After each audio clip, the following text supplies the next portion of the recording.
pemirsa, sebelum saya menyampaikan firman Tuhan, saya akan menyanyikan sebuah pujian bagi kemuliaan nama Tuhan dan menjadi berkat pula bagi saudara-saudara sekalian.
Salam saudara pemirsa, selamat berjumpa kembali dengan kami dalam program Berita Pengharapan. Saudara pemirsa, hari ini saya ingin menolong kita semua, ya, termasuk mengingatkan diri saya sendiri bahwa hidup ini harus terus-menerus dijaga, karena hidup ini adalah seperti peperangan rohani. Sepanjang perjalanan hidup kita mesti dijaga terus-menerus. Intensitas, ketegangan, pikiran rohani kita, perasaan rohani kita harus terus dijaga supaya kita hidup berkemenangan setiap hari. Mari kita berdoa sebelumnya. Bapa, dalam nama Yesus, terima kasih untuk firman Tuhan hari ini. Kami percaya kuasa-Mu ada bersama dengan semua pemirsa, seluruh jemaat yang menyaksikan program ini, supaya kami benar-benar diberkati dengan firman Tuhan hari ini. Terima kasih Tuhan, terpujilah nama-Mu. Kami mengucap syukur, berterima kasih kepadamu Tuhan, karena ada firman Tuhan yang luar biasa ini. Dalam nama Yesus, haleluya, amin. Saudara pemirsa, mari kita membaca firman Tuhan dari Perjanjian Lama, kitab Keluaran. Keluaran pasal 15 ayat 22 sampai 27 sebenarnya, tapi kita baca ayat 22 sampai 25. Ya, Keluaran 15 ayat 22 sampai 25. Demikian bunyi firman Tuhan. Musa menyuruh orang Israel berangkat dari Laut Teberau, lalu mereka pergi ke padang gurun Syur. 3 hari lamanya mereka berjalan di padang gurun itu dengan tidak mendapat air. Sampailah mereka ke Mara, tetapi mereka tidak dapat minum air yang di Mara itu karena pahit rasanya. Itulah sebabnya dinamai tempat itu Mara. Lalu bersungut-sungutlah bangsa itu kepada Musa, kata mereka, apakah yang akan kami minum? Musa berseru-seru kepada Tuhan, Tuhan menunjukkan kepadanya sepotong kayu. Musa melemparkan kayu itu ke dalam air, lalu air itu menjadi manis. Di sana diberikan Tuhan ketetapan-ketetapan dan peraturan-peraturan kepada mereka, dan di sanalah Tuhan mencoba mereka. Amin. Saudara pemirsa, kapan ini terjadi? Hanya 3 hari sesudah apa? Sesudah mereka melewati sejarah perjalanan umat Tuhan yang luar biasa, yaitu apa? Berjalan menyeberangi Laut Teberau. Tuhan buat mujizat membelah laut dan mereka dapat menyeberang. Saudara sekalian, pesan apa utamanya di sini? Ya, sesudah mujizat, Tuhan mau buat mujizat lagi. Jadi jangan pernah katakan begini, oh, jangan terlalu banyak tertawa, nanti sebentar lagi akan menangis. Oh, itu pendapat dari pikiran animisme itu. Tidak boleh begitu. Ya, kita percaya Tuhan mau buat kita apa? Hidup dari mujizat kepada mujizat. Nah, untuk melewatinya, kita harus hidup berkemenangan setiap hari. Tidak bisa lain daripada itu. Sudah perhatikan baik-baik ayat firman Tuhan tadi. Musa menyuruh orang Israel berangkat dari Laut Teberau. Laut Teberau itu yang baru mereka seberangi. Lalu mereka pergi ke padang gurun Sur. Memang jalur itu harus dilewati. Mereka berjalan di padang gurun itu dengan tidak mendapat air. 3 hari tidak dapat air. Jumlah umat Tuhan sekitar 2 juta orang. Coba sudah bisa bayangkan. Anak-anak menjerit-jerit karena tidak ada air. Nah, ada air, nah ini dia. Ada air tetapi rasanya pahit. Kalau saya belajar bahasa Ibrani di sini, dikatakan bahwa air itu bukan saja pahit, tetapi terlalu asin, sehingga sampai rasanya pahit. Sudah bisa makan sayur atau apa yang kemudian dikasih garam terlalu banyak, kan rasanya seperti pahit. Ya, oleh sebab itu tadi ada kata firman Tuhan, sesudah Tuhan buat mujizat, katanya Tuhan tunjukkan kepada Musa kayu. Musa melemparkan kayu itu ke dalam air, lalu air itu menjadi manis. Itu persis seperti itu.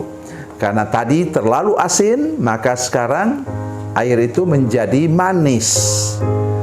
Ya, tawar sebenarnya air itu, tapi karena tadi udah minum air pahit, itu air terlalu asin, maka rasanya menjadi manis. Apa maksud firman Tuhan ini? Yaitu jangan pernah kita hidup menyimpan akar pahit, luka batin, dan dendam. Itu seperti air yang pahit tadi. Sangat berbahaya untuk hidup kita. Ya, kalau sudah minum air garam terlalu banyak, ya macam-macam penyakit bisa datang. Tetapi kemudian Tuhan akan mengubahnya. Katanya dilemparkan kayu ke sana. Sudah tahu bahwa kayu itu kayu apa? Sekarang ini untuk kita sekarang, untuk saya dan saudara, yaitu kayu salib. Kayu salib itulah yang mengubah apa? Minus menjadi plus. Kayu salib itulah yang mengubah apa? Kurang menjadi tambah. Dan kalau kayu salib itu engkau pikul, perhatikan baik-baik saudara sekalian, kalau engkau pikul kayu salib itu, maka dia akan berubah menjadi tanda kali. Hidupmu akan berkali-kali meningkat dalam segala bidang kehidupan saudara sekalian. Oleh sebab itu hari ini saya mengajak kita semua untuk menyadari benar bahwa kita perlu Yesus. Untuk hidup berkemenangan setiap hari, kita perlu Yesus. Untuk mengalami mujizat setiap hari, kita perlu Yesus. Ada hamba Tuhan kata begini, ya, memangnya kita tidak mau hidup normal dan wajar? Ya, yang kita lihat dengan kacamata manusia kita ini, normal dan wajar ialah apa adanya. Tetapi sudah lihat misalnya, Karena itu ada lagu yang saya sukai, ya, Tuhan berkuasa mengubah air menjadi anggur. Angin ribut diredakannya. Orang mati Dia bangkitkan. Loh, apa artinya itu? Tuhan mau buat mujizat demi mujizat dalam hidup kita. Bukan kita tidak bisa mati. Oh, tiba waktunya kita akan pulang ke surga bersama dengan Tuhan. Tapi maksudnya selama kita hidup, saya lihat dalam perjalanan Yesus katanya, Ia mengadakan mujizat demi mujizat. Tadi itu, air berubah menjadi anggur. Kemudian angin badai diredakannya. Kemudian orang mati Dia bangkitkan. Sudah pikir Lazarus itu tidak mati lagi. Ia meninggal dia kemudian. Tapi mujizat sudah pernah terjadi padanya.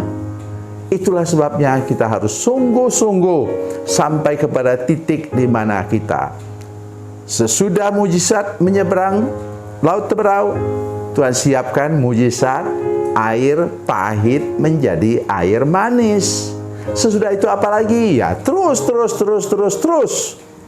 Ya, dalam ayat 16 kemudian itu mana roti para malaikat dari surga. Mari harapkan kehidupan yang penuh mujizat kepada mujizat, dan hidup saudara untuk menerimanya. Hidupmu harus berkemenangan, dari kemenangan kepada kemenangan, dan buang semua itu rasa bersungut, mengeluh, dan menganggap Tuhan itu tadi. Apa yang kami minum? Kami mau mati di sini. Oh, jangan. Ya, saudara tidak akan pernah mengalami mujizat berikutnya kalau saudara hidup dengan mengeluh dan bersungut. Tuhan Yesus memberkati, Tuhan Yesus baik. Mari kita berdoa. Bapa, dalam nama Yesus, terima kasih banyak untuk firman Tuhan hari ini.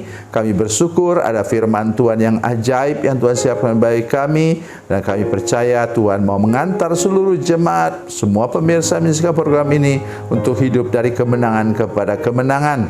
Sehingga kami layak menerima mujizat kepada mujizat. Terima kasih Tuhan. Dalam nama Yesus, haleluya. Amin.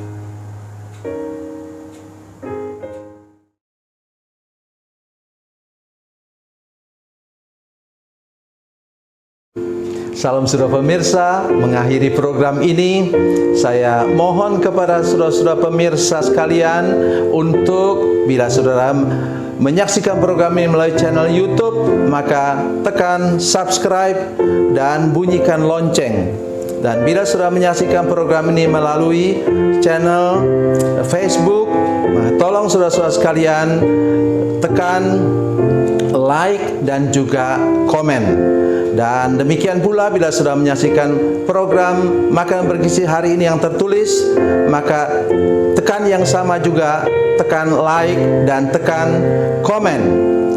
Dan tolong saudara-saudara sekalian untuk membagikan program ini, share program ini di channel saudara-saudara sekalian, supaya lebih banyak lagi orang diberkati melalui program ini. Tuhan Yesus memberkati, Tuhan Yesus baik.